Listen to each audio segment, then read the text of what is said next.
completion seminar. So Michael came across from Adelaide, where he did his, was it a master's in? It was a master's, yeah. And been working across both mathematics and population and global health, and I guess more recently the Doherty, on a very interdisciplinary project in infectious disease dynamics. So, hand over to Michael. Thanks, James. And yeah, as the title says, today we're going to be talking about mechanistic and stochastic models of skin sores and scabies infections, which has formed the last 3.5 years of my life.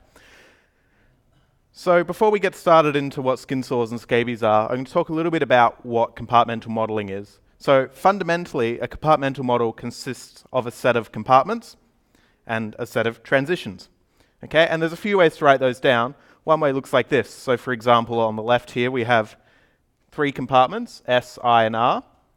Okay, and there's a transition there that occurs at some rate. Okay, you can imagine though when we have lots of compartments and lots of transitions, that can be a bit hard to look at. So a little bit easier if we just write it down with some boxes and arrows. Okay, so this is the SIR model. If you've been to an infectious diseases talk, I'm sure you've seen it about 3,000 times. Okay, individuals can be in one of these 3 compartments, either S for susceptible, I for infectious and able to transmit the disease, and R for recovered. Okay? The rates at which they go between these here is lambda for infection. This is known as the force of infection. Okay? And then gamma, which is the rate of recovery. So the inverse of the rate of recovery is the infectious period. We're going to need that a bit later. The interesting thing about most infectious disease models is that the force of infection here is nonlinear in terms of state. Okay? So it's proportional to the prevalence of disease. We can formulate compartmental models either stochastically or deterministically. For today, stochastic formulations will all be as continuous time Markov chains. Deterministic formulations will be as their relevant mean field approximation. I'm not going to go into any more detail about what those formulations are, other than that right there. Okay, so one of the most important things in infectious diseases is what's called the basic reproductive ratio, or R0. Now, R0 is defined as the number of infections caused by a single infectious individual in an otherwise fully susceptible population. Okay, so when one person is sick and everyone else is healthy, how many people do they infect before they recover? Now, for the SIR model here and later for the SIS model that we're going to see, the R0 is simply beta on gamma. There's a few ways to come about that. I'm not going to go through them today. The basic reproductive ratio is a little bit more important as well because it also acts as a threshold parameter. So what do I mean by that? Well, if R0 is less than 1, no skin sores, if we're modeling skin sores, there will be no skin sores at equilibrium. Okay, comparatively, if R0 is strictly greater than 1, not greater than or equal to, ignore that, then there will be skin sores at equilibrium. Okay, so it's our threshold as to whether or not disease will persist in a population. The basic reproductive ratio is frequently used to classify how severe a disease is, although you have to be a bit careful in doing that, but you will see that around the place. So let's go into a bit of the biology so that we can construct these models of skin sores and scabies, and then go from there. So skin sores affect more than 160 million children around the world at any one time, with more than 15,000 of these in the Northern Territory right here in Australia. In these communities, more than 80% of children have skin sores by the time they're 1, and the median number of episodes is 3. The prevalence of skin sores in these remote Aboriginal communities is as high as 30 to 40%, and around 80% of that is due to be caused by the is believed to be caused by the bacterium group A Streptococcus. Now, skin sores on their own are somewhat of an inconvenience. They're not that severe of a disease, but they can cause acute invasive and chronic disease, which represents a significant health burden. And acute rheumatic fever, in particular, among Indigenous children aged 5 to 14, is 250 to 350 per 100,000, which is one of the highest that's recorded globally. So skin sores and group A strep cause a significant amount of disease burden among the Aboriginal population in Australia. To make matters a little bit more complicated, group A strep has a number of EMM types, which I'm going to call strains for today. We can argue later about whether they're actually strains or not. In fact, there's more than 200 known EMM types, and they're highly varied globally. So this picture here is showing you the pie charts No, the rectangles, sorry, are the diversity in the inverse diversity index. So the bigger the number, the more diverse, the more numbers of strains you have circulating. So you can see here in Australia we have this 34.2, it's a little bit of a relative number, okay, and we have a relatively high prevalence in Australia. In a low prevalence setting, such as in the USA, they're up in the top left, okay, there's only 9.5. The pie charts show the theoretical coverage of what's called a 26-valent vaccine. So there's no vaccine for Group A strep. One of the ones that's currently being proposed is this 26-valent vaccine. And you can see in the low prevalence settings, like USA, Canada, Mexico, Western Europe, we have very good coverage. Whereas in the high prevalence settings, such as India, Australia, even Fiji, we have very low coverage. So actually developing a vaccine that would make a difference in the highly varied populations is still posing a challenge. To make matters a little bit worse, there's this thing called Sarcoptes scabii, or scabies. So scabies are a small parasite that tunnel under your uppermost skin layer, and then the females lay eggs along those tunnels as they go. Those eggs then hatch into young mites, which grow up into adult mites, completing what I'm going to term the cycle of infestation. Transmission of scabies requires extended skin-to-skin contact in most cases, okay? And the places where we see this are generally crowded living conditions, and also institutional settings such as nursing homes. Much like skin sores, scabies are highly prevalent in tropical regions, 24% in the Pacific Islands, and in those remote Aboriginal communities as high as 49%. So that's a picture of a scabies mite on the right, and now he's a little bit more cute. So we're going to come back to him later. Okay, why do we care about scabies in terms of skin sore infection? Well, Group A strep as a bacteria can reside on your skin and not really cause any harm. There needs to be some pathway for it to get into your skin to cause the infection. Now, there's a large number of ways to do this. Cuts and scratches are probably the most obvious, but scabies is believed to be another main driver of this. Scabies on their own also cause intense itching, and some new research is also suggesting they actually provide some sort of immune suppression to further allow the skin sore infection to take hold. As I said before, highly contagious and highly endemic in the remote communities that we're talking about today. And it's been estimated that children who are under 5 and have scabies have a 7 to 12 times increased risk of contracting a skin sore infection. So scabies is clearly an important factor when we're talking about the control of skin sores.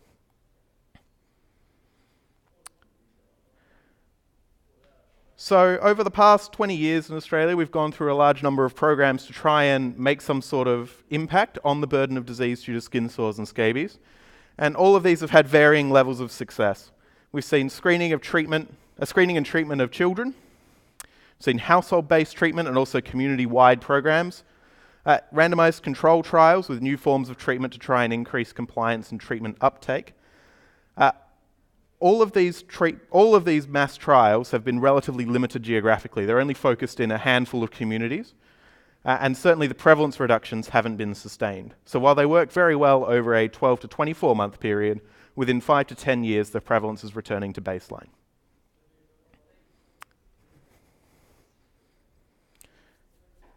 So why does that burden still persist? Well, we don't really have a quantitative understanding of what is going on with skin sores.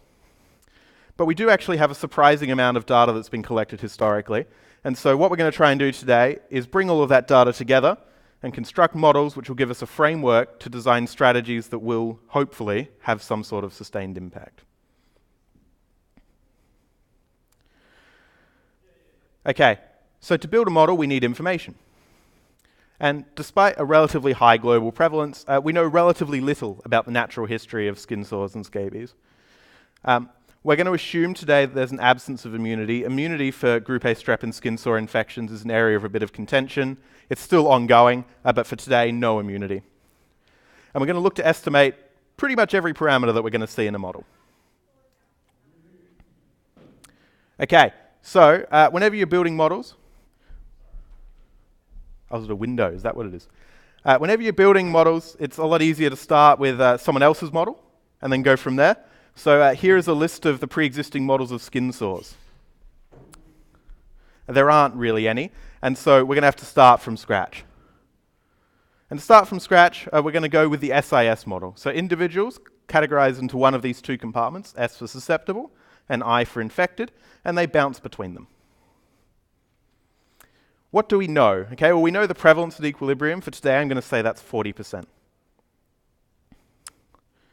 What else do we know? Well, nothing really. There's quite a lot of work to do. We need the force of infection and the duration of infectiousness just to understand skin sores without even thinking about the scabies side of things. Okay, well, let's pull out our textbooks. Have our screen go black for no particular reason. And we know that the force of infection is proportional, or is the inverse of the age of first infection. So why is that? Well, if you think about an individual who's born, they're born susceptible. How long does it take for them to get an infection? Well, that's their age of first infection. Okay? So the rate of that event happening is just the inverse. The important caveat here is that we have to assume that all of the future infections are identical to the first one. Okay? But we've got to start somewhere, so we're going to do that. So let's see if we can calculate the age of first infection. Well, this is really actually a survival problem. We're going to estimate the distribution of time until an individual experiences an event. Okay? S of t for our survival, which is the probability that an individual has survived until at least time t. Okay? Known as the survival distribution. Important factor here is censoring. So when a survey ends or individuals are lost to follow-up, we just can't find them anymore to actually track them. They are what's called censored. And when someone is censored, all you know is that their event was not experienced until their censoring time. I know nothing beyond that. Okay, so important to put that into our models as well. We're going to consider 3 different survival models today. The first one is the Kaplan-Meier estimator, which looks like this. Okay? Don't be too afraid of the terms there. The DI is the number of events that have happened so far up until time t, and the NI is the total number of individuals at risk. So if there's no censoring, this is just empirically the proportion of individuals that have not yet experienced the event. In the event of censoring, then it gets a little bit more complicated. The second model we're going to think about here is the Cox model. So the Cox model has some baseline hazard, lambda naught of t, which today is going to be our Kaplan-Meier estimator, okay, and then some covariates here, x1 to xn representing our covariates, and c1 to cn representing their impact. Okay? So I'm going to report hazard ratios today, which are actually the exponents of the the CIs. Okay? Hazard ratios bigger than 1 imply that someone is more likely to have experienced the event, so in this case their age of first infection will be shorter. Less than 1 means that their age of first infection will be longer. The last model we're going to think about is a parametric exponential mixture model. Okay, and that's got these 2 terms. The first one, alpha, is a proportion that experience 0 risk. So they just appear to not get infected. We don't know why they don't get infected, but there seems to be a proportion that does not. On the other side here is the proportion that experience a constant hazard. Okay? So at any point in time, their likelihood of getting an infection is the same. Now this one's particularly nice because that lambda is exactly the lambda that we want for our age of first infection. Okay, so let's have a look at our data now. So public health clinic presentation data. So every time a child would present to a clinic, and there is a note as to whether or not they had skin sores and or scabies. For now, I'm going to assume that when there's no information in the clinic record, so it's not noted yes or no, I'm going to assume it means no. And this is from birth up until 5 years of age. These children actually present to the clinic a lot, on average every 2 weeks. Okay, so I'm going to assume for now that we have continuous observation. So even though I am actually only seeing them at specified times, I'm just going to assume that nothing's happening in the middle that I'm missing. The cofactors we're going to look at: gender, community, presence of a mass drug administration program that was ongoing when this data was collected, birth year, birth quarter, and also the birth season. Northern Territory, being in the tropics, is a 2-season climate, hence why we have birth quarter and also birth season. Okay, let's see what we've got. So these lines, I realize, are probably way too thin for you to see up the back. So the top left is the Kaplan-Meier estimator, directly underneath is the Cox, and off to the right is the parametric model, and we've stratified this by community. So at first glance, these curves all look relatively similar. Okay, there's maybe a bit of difference between communities here for the Cox model. The mean age of first infection was between 9 and 11 months by community. Uninfected proportion 0 in this data. Effectively, every child got at least one infection by the time they were 5. Okay, significant covariates that came out were community D, which is this cyan one that's on the bottom over here, and also birth quarter, October to December. Now, the birth quarter is a bit interesting to try and think about because you can't relate it directly to seasonality. Okay, 2-season climate in the Northern Territory. And so we're not actually quite sure why that birth quarter effect seems to exist. But that's something that we might be able to think about later. Okay, that's for skin sores. You can do the same thing for scabies. Same plot layout as before, except now things start to look a little bit different. Particularly for the parametric model, we can see we've got that group of individuals who seem to have escaped infection. Mean age of first infection ranged between 8 and 14.5 months by community, so a wider variance there. The uninfected proportion was up to 20% in some cases. Again, we don't know what or why there was an uninfected proportion of up to 20%. And the significant covariates are just community D, which again is this cyan line on the bottom. Okay, so we've got a mean age of first infection. So let's go back to our model. So we still know the equilibrium prevalence, and now we sort of know the force of infection if we're happy to assume that it's going to be the same throughout an individual's life. We still don't know a few things, okay? The infectious period, the gamma, and also the impact of scabies. So let's think a bit about the infectious period first. Actually, we're going to estimate the force of infection and the infectious period together. You kind of get the other one for free. So, pulling us back 10 minutes, said normally this force of infection, lambda, is non-linear. Okay, so it's a function of the prevalence. This makes numerics of the system hard, and I don't have a huge amount of time to describe why the system's hard. But because we have this non-linearity, you have to describe the whole population at once, so your state space is quite big.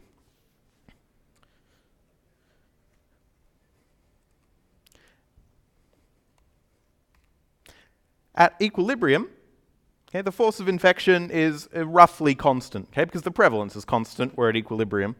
And so one way you could approximate the SIS model would be to have constant transmission rate. So instead of beta I, you just got some constant, and call it beta hat. Okay? Now the advantage of doing that is that you no longer need to consider the whole population at once, right? Because I don't need to know the state of the population to know how likely someone is to get infected.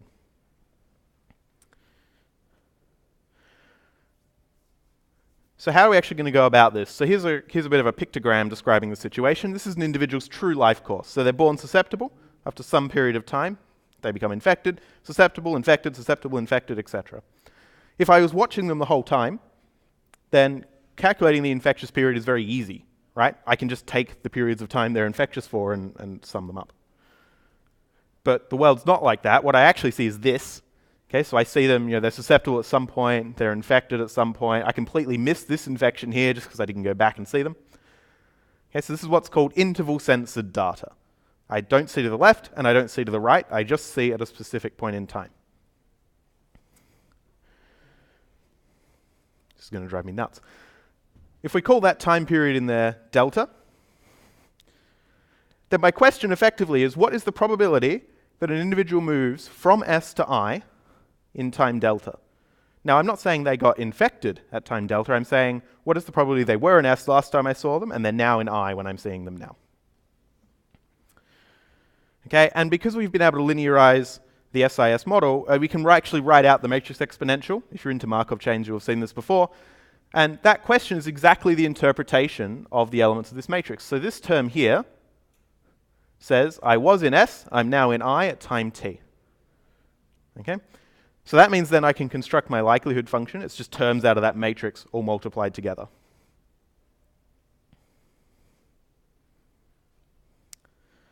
You get actually a little bit more out of this linearized model.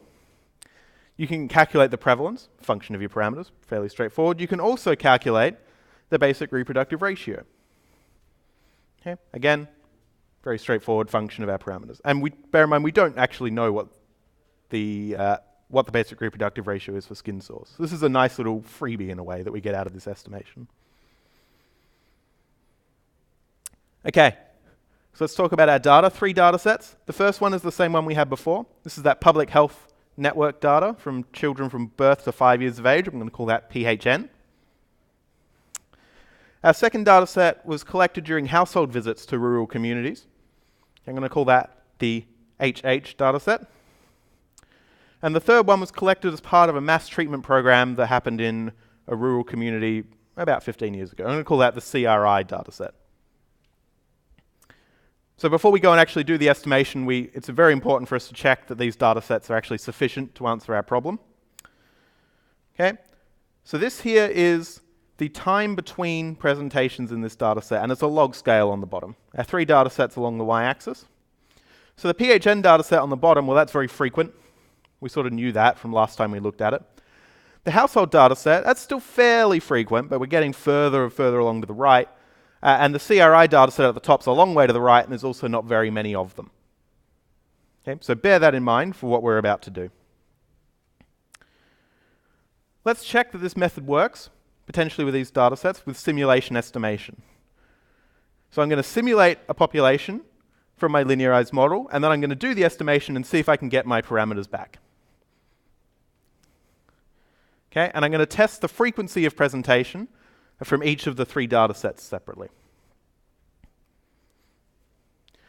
So here's 2 of them. We've got the PHN data set on the top and the HH data set on the bottom. Force of infection, and then rate of recovery, and then also the R0. The blue line here represents the parameter that I used in the simulation. Each of those 8 violin plots represents a different realization. Okay, so every time I simulate a population, I'm just going to get some stochastic variability here. The box plot underneath, which might be a little bit hard to see, is a summary of 64 different populations. So the important thing to note here is that generally speaking, I'm doing a pretty good job. Okay? I'm always getting fairly close to my true simulated parameters back, at least for these 2 data sets. So that's good. That says here the method appears to be working, and also in these 2 data sets, I'm seeing people often enough to be able to recover the parameters if this was the true model. That looks funky. There we go. So here I have on the left, I'll explain this figure first, and then I'll explain what the difference is. So these concentric rings are my prior distributions. I've done this in a Bayesian setting. They're normally distributed centered at 1/2 and then truncated at 0.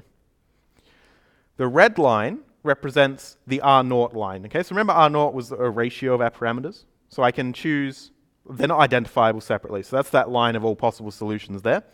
The black dots are samples from my posterior. There's 40,000 dots in each picture. On the left here, I have the PHN data. So that, remember, previously worked quite well. Okay, and all of my samples are really concentrated in the bottom left. So that's good.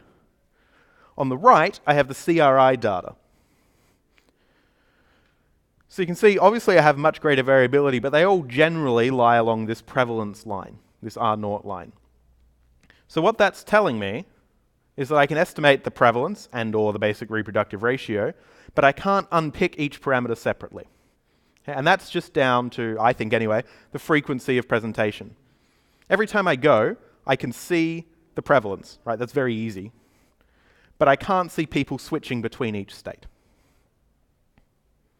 Okay, so with that in mind, we're not going to use the CRI data to estimate the force of infection or the rate of recovery, but we can still use it to estimate the prevalence and also the R0. Okay, so what did we get? Well, we got these numbers for the force of infection. They're an order of magnitude different. I promise that's not a coincidence. I did check that. We calculated an infectious period of between 12 and 20 days. Bear in mind, we didn't know that before, so that's quite nice, around 2 weeks, say. And the basic reproductive ratios range between 1.1 and 1.6. Okay? Hard to put interpretation on how severe that classifies skin disease. Where's flu? 1.3-ish, I think, for a bad year. So, you know, it's in the ballpark.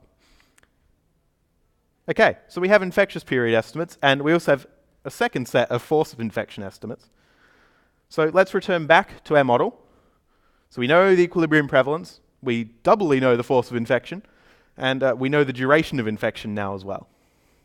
So that's good. We're almost there, except we don't know the impact of scabies. Okay, and scabies, remember, we said was very important, believed to be one of the key drivers for skin sore infection. Okay, how are we going to deal with that? Well, let's just stratify our SIS model to have two groups. Okay, so we've got the SIS model on the top, the SIS model on the bottom. The top group could be considered individuals without scabies. And on the bottom can be considered individuals with scabies. So this factor omega is what I'm going to call the enhanced susceptibility factor. How many more times likely am I to get skin sores if I have scabies? Now, the keen-eyed amongst you will notice there's no arrows going between these two classes. So what I've effectively done here is assume that the proportion of individuals with scabies isn't changing. Okay, it's fixed. And the reason for that is it just makes the system a whole lot nicer to actually analyze. Okay, so I set the prevalence of scabies to be C. Okay, and then you can write down an R naught, which is nice. It looks like our SIS R naught, this beta on gamma, weighted by how much scabies there is and how bad the scabies is. So that's good. And again, just as a reminder, this is a threshold parameter in this model. Okay, so R naught less than or equal to 1 means there's no skin sores at equilibrium. R naught greater than 1 means there will be skin sores at equilibrium. So then you could ask, how low does scabies prevalence need to be to eradicate skin sores, right? What value of C will push that R naught below 1? Well, obviously that depends on our value of omega, but we could have a look at it like this. Okay, so how do we interpret this? Pick a value of omega, let's say 8. Pick a value for what I've called here a skin sores R naught, the beta and the gamma. Let's say a half.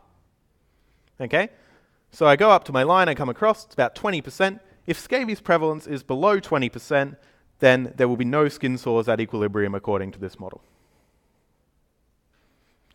Now, obviously, at omega equals 1, okay, I've got independence. Having scabies doesn't impact skin sores, so I just get an independence line there. Okay, and as omega increases, it sort of flattens out to where you just have to have no any scabies at all will just mean that skin sores will come up. Okay, well, that's all well and good, but our key assumption there is that no scabies dynamics. Okay, we assumed it was fixed, we assumed it wasn't changing, but when we do any control in these populations, it's probably going to be mass drug administration, at least initially. And so we're going to perturb the scabies dynamics, and so the assumption of no scabies dynamics at all definitely won't hold. So, well, there's only one solution to that really, and that's just to build a dynamic scabies model. So that's what we're going to do for the next 15 minutes or so. With chickens. So what came first, the chicken or the egg? It doesn't matter is the point. The point is it's a cycle. So adult chicken lays eggs. Eggs hatch into young chicks. Young chicks can't lay eggs, but eventually they grow up into old chickens that can lay eggs. Okay?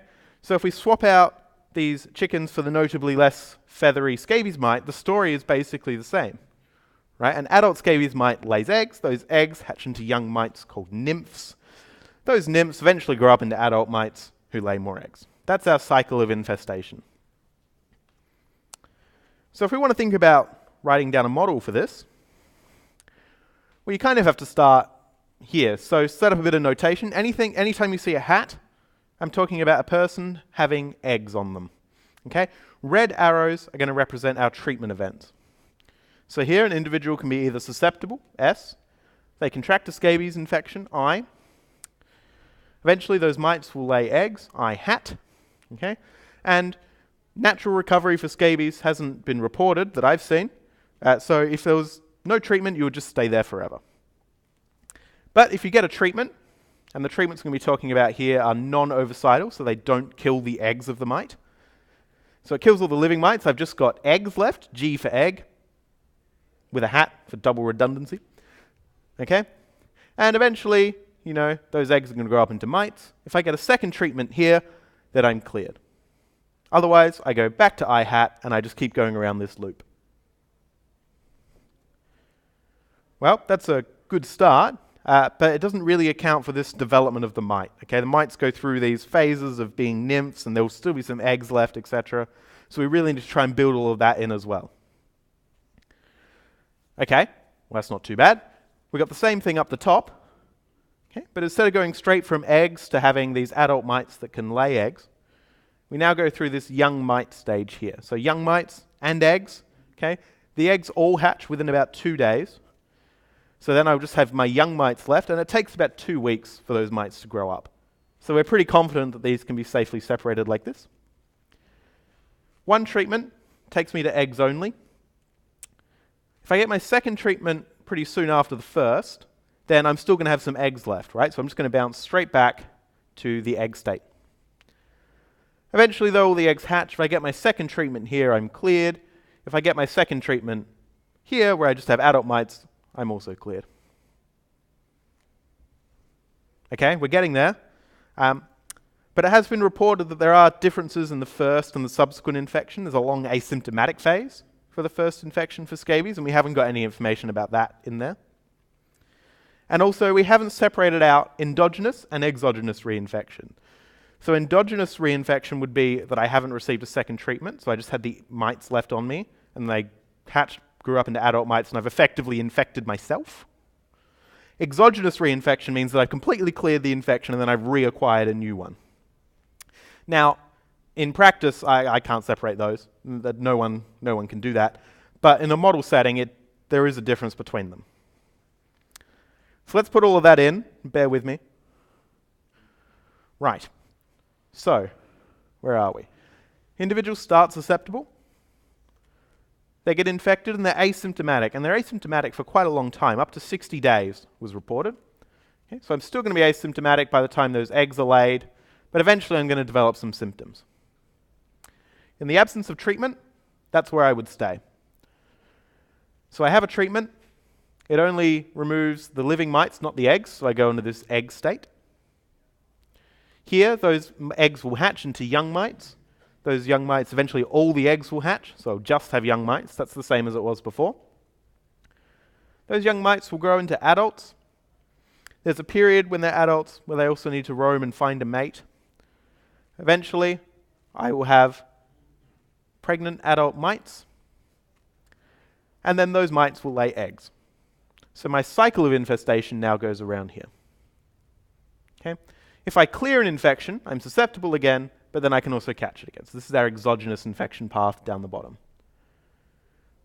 So just as it was before, if I receive a second treatment too early or too late, I don't clear an infection. So there is a window in here which will be optimal to deliver a second treatment dose. So you can actually optimize that, and we did that. So on the left here is the proportion of the population who are infectious, carrying those adult mites and able to transmit them. On the right is the proportion of the population carrying eggs. Okay? And I'm assuming here that we have a 100% coverage, 100% effective treatment in a mass drug administration setting, which is obviously not realistic, but we can think of this as a best case scenario. So I come in here, I do my MDA, I knock the prevalence down to 0, okay, no one can transmit.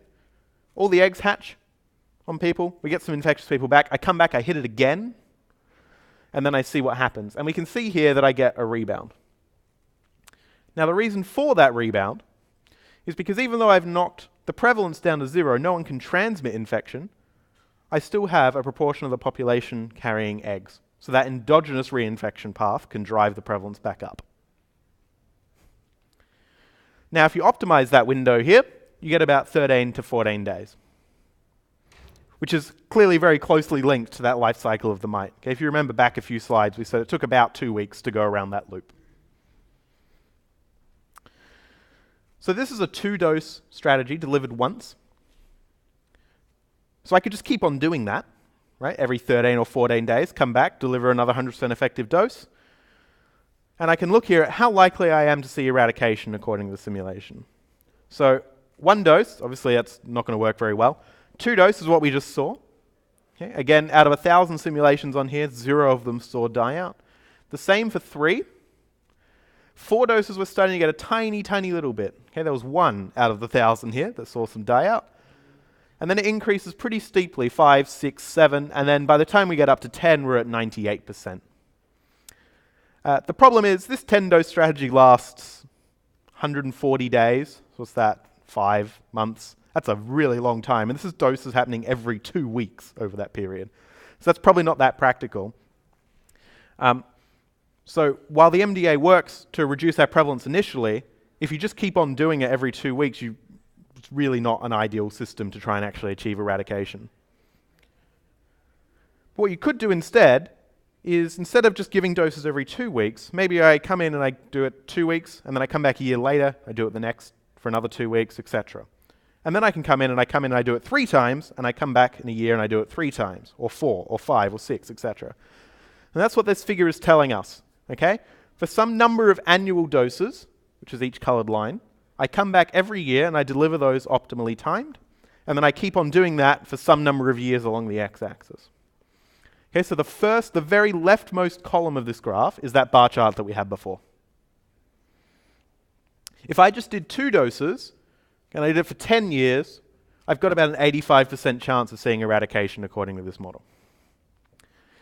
If I jump up to 3 doses per year, then after 4 years, just 4 years instead of 10, I'm up above a 95% chance of eradication according to this model.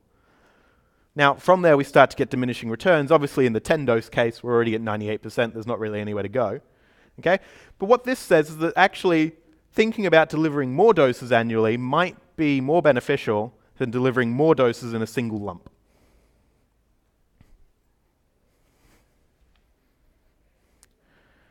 Okay. So eradication really needs infeasible numbers of repeated interventions if you do them all at once. But you do get a substantial increase in that probability of eradication if you move from 2 to 3 doses, similarly for 3 to 4, etc. The current standard, or what has currently been done, is 2 doses. Qualitatively, that rebound behavior also aligns with what we see in the Northern Territory. Okay? Big mass drug administration program, works well over a 1 to 2 year period, 5 to 10 years. We've seen that recrudescence back up to baseline. Okay, so that's all just about scabies. And just as a reminder, okay, we have these blocks going on. We have this asymptomatic infection, this might life cycle bit. We have this endogenous or this continuing infection, and this exogenous or these new infections coming in. So that's very important when we're actually thinking about modeling scabies. But if we're just modeling the impact of skin sores, there's a lot of states in here, and we know a fair bit about what goes on in the scabies mite, but it's still a bit fuzzy. So at some level, okay, we have susceptible individuals, we have infectious individuals, and we have these life cycle individuals, these life cycle-y bits. We could map that down to just a 3-state model. Okay? S for susceptible, I for infectious, and T for what I'm going to call treated. Okay? People that have received 1 treatment and are awaiting a second one. So if you just think about this model in isolation, you still need these 2 treatments. Okay? If I just receive 1 treatment, I go back to being infectious with eggs exactly where I was before. But this model on the right doesn't incorporate some of the complexities of the one on the left. For example, the optimal time to treat someone is immediately. Right? I give them 1, I give them a second one. So I still need this model to answer my how often should I deliver treatment. But if I'm considering impact on skin sores, then perhaps I can get away with this much easier to parameterize model on the right. So I'm going to couple that to the SIS model, both of them separately. Okay, and I'm going to investigate some parameter space to work out force of infection, duration of infectiousness, the treatment rate, etc., things we don't quite know. I'm going to do that using approximate Bayesian computation, using just one summary statistic here, which is the mean prevalence.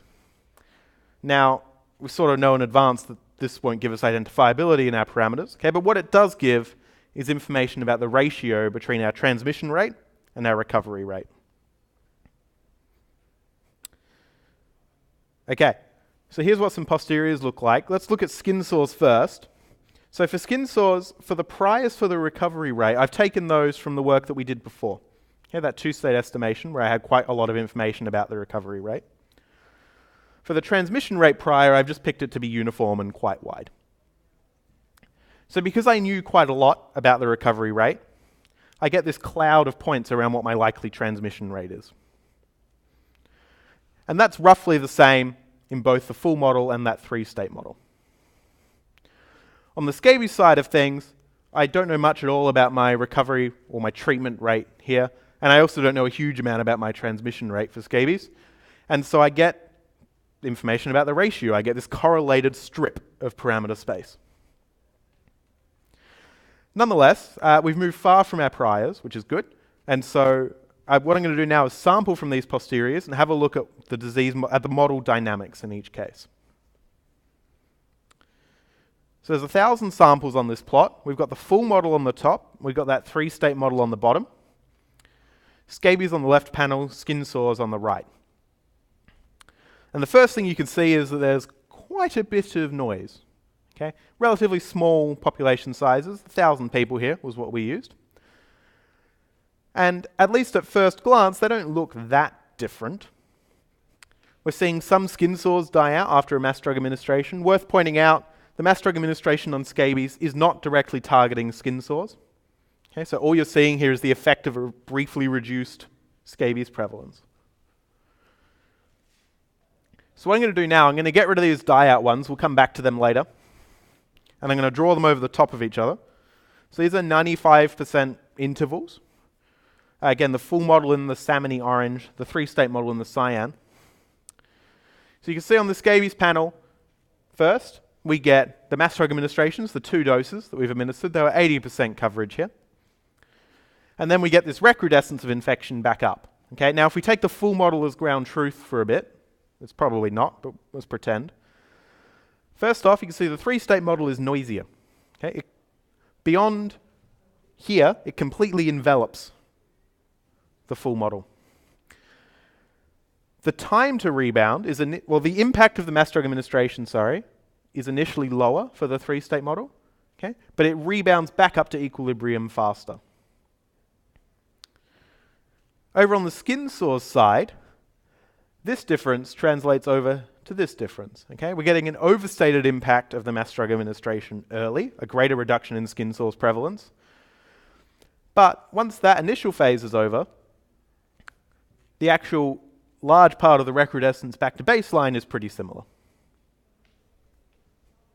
Okay, well that's interesting.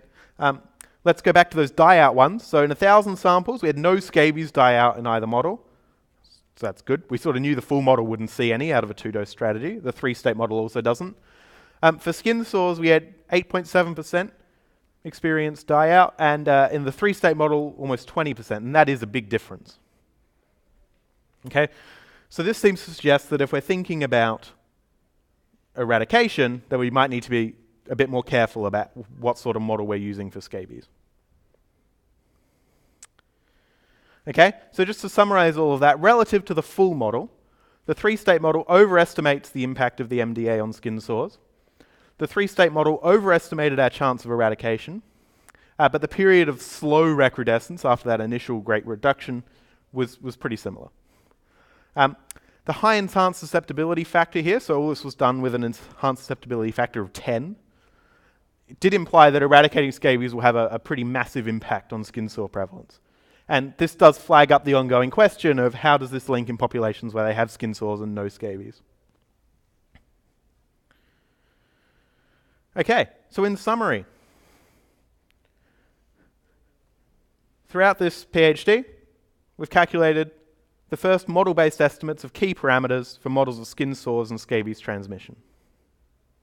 Both the force of infection, the duration of infection, the prevalence, and the basic reproductive ratio. We've had a look at the scale and likelihood of eradication for MDA with scabies under both ovicidal and non-ovicidal treatments. We've been able to construct models that reproduce the behavior that we've seen in the Northern Territory, but also suggest alternative strategies that would need some more investigation. The high amount of risk attributed to scabies, that factor of 10, which was estimated to be between 7 and 12, suggests that control of scabies is also really critical for the control of skin sores. And that's reinforced in the model diagrams and the model results we just saw.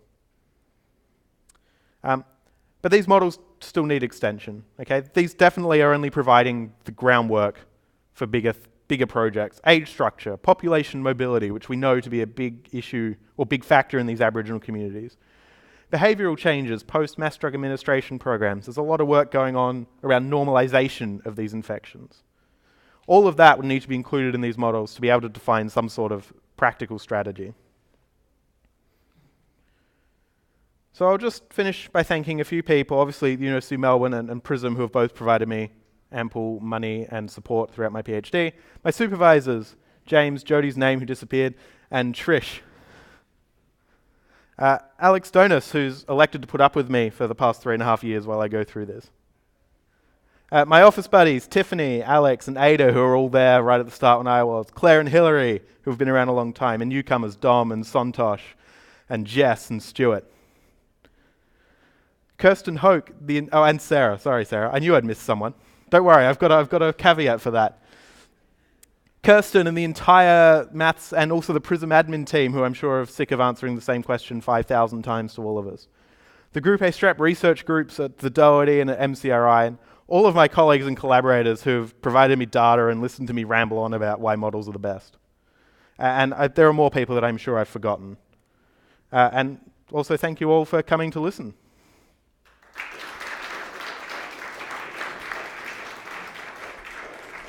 Thanks, Michael. So questions? Yeah. So I'd like to ask about, it seems from the definition, say the infection rate, delivery results like the recommended doses in the FDA, they're all tied quite tightly to the model you use. Mm-hmm. Like the infection rate, meaning it seems to change a little bit as you consider different models. I wonder how sensitive are the recommendations on the doses, and in general, even if we consider a more general model,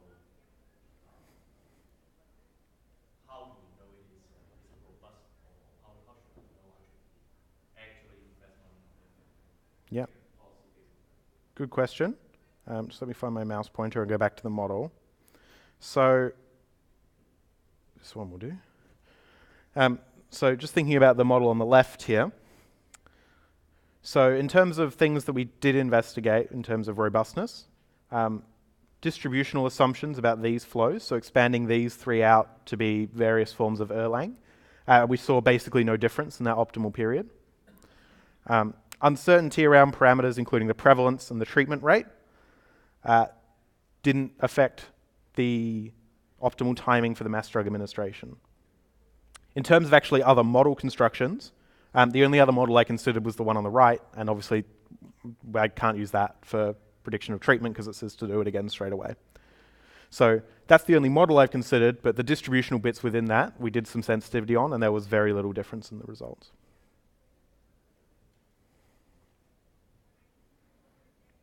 Heather?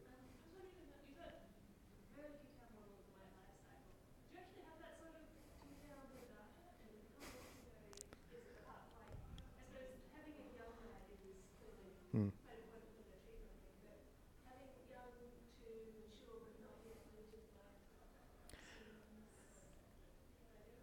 Yeah, so the reason for that mature box is because otherwise, so at this rate here, so the rate of mites laying eggs is really quick. And so biologically there's a period of time from when the mites are, well, there are no eggs left on the individual, which is what this state's representing. The mites are effectively adults, but they're not yet breeding. So the point of putting this box in the middle was to stop mites instantly growing up and becoming pregnant. In terms of actually parameterizing other parts of this model, so egg hatching rates and things, quite a lot of work's been done in lab settings with mites in terms of the egg laying rate, the egg hatching rate, and the time it takes mites to mature. Things that we don't know in this are the treatment rates, which are the same everywhere, and there's a bit of looseness around how long this asymptomatic period and things like that last.